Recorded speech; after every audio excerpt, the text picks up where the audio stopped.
코로나19 상황 살펴보겠습니다. 국내에서 오미크론에 감염돼 처음으로 사망한 사례가 나왔습니다. 위중증 환자는 2주째 1,000명대를 보이고 있는데 방역당국은 이 위중증 환자도 감소하기 시작했다고 평가했습니다. 취재기자 연결합니다. 개훈이 기자. 네, 개훈입니다. 네, 국내 오미크론은 감염자 가운데 첫 사망자가 나왔다고요? 네, 코로나19 오미크론 변이에 감염된 90대 2명이 숨진 것으로 확인됐습니다.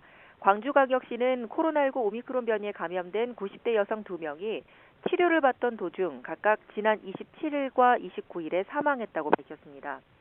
이들은 모두 백신 2차 접종 완료자로 같은 요양병원에 입원해 있다가 지난달 25일 전수검사를 통해 감염이 확인됐습니다. 국내에서 오미크론 감염 뒤 사망한 사례는 이번이 처음입니다.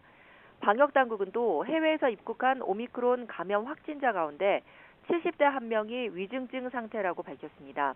이 환자의 경우 백신 2차 접종까지 완료했고 입국 뒤 오미크론 확진 판정을 받아 현재 고유량 산소 치료 중입니다.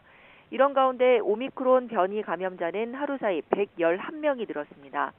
이 중 해외 유입이 101명인데 미국이 62명으로 가장 많고 그 다음으로 캐나다, 필리핀 등 입국자입니다. 정부는 국내에서도 오미크론 변이 감염자가 빠르게 늘고 있다며 오미크론 유행에 대비해 방역 전략을 바꿀 필요가 있다고 평가했습니다. 방역당국은 오미크론 전파력의 강도, 위중증, 치명률의 영향, 예방접종 효과 등을 분석해 어떤 전략을 병행할지 정할 것이라고 밝혔습니다. 오늘부터 방역 패스에도 6개월 유효기간이 적용되죠?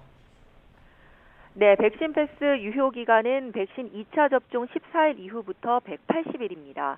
이 기간이 지나면 미접종자와 마찬가지로 식당이나 카페 등 방역 패스 적용을 받는 다중이용 시설 이용에 제한을 받게 됩니다.